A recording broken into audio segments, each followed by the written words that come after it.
गरुड़ पुराण में एक कथा आती है जो हमें बहुत चुपचाप लेकिन बहुत गहराई से हमारी औकात समझा देती है। कहते हैं यमराज जी एक दिन बैठे थे, सामने एक तोता दिखा और यमराज जी उसे देखकर हंसने लगे। तोता डर गए क्योंकि उसे पता था कि यमराज हंसते हैं तो किसी न किसी की मौत आती है। तोते ने सोचा अगर यमराज हंस रहे हैं तो इसका मतलब तोते का जीवन हम गिने चुने दिनों का बचा।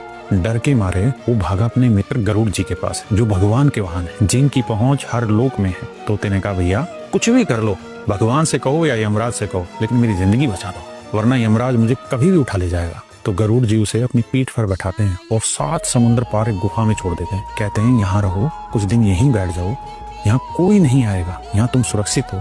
तोता खुश है, सोचता है अब यमराज क्या ही कर लेंगे, क्योंकि मैं इतनी दूर जाके बैठा हूँ 7 समुद्र दूर, तो यमराज जी मुझे कहाँ ही ढूंढ लेंगे।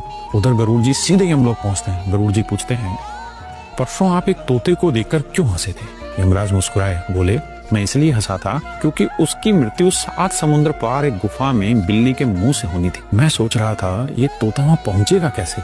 इतना कहते ही यमलोक के द्वार पर तोते की आत्मा आ जाती है। गरुड़ जी चौंक जाते हैं, ये कैसे, मैं तो उसे खुद छोड़ के आया था वहां। यमराज जी शांति से कहते हैं आप उसे बचाने ले गए थे, पर वही गुफा में बिल्ली उसका इंतजार कर रही थी। और यही है जीवन का सबसे कड़वा सच।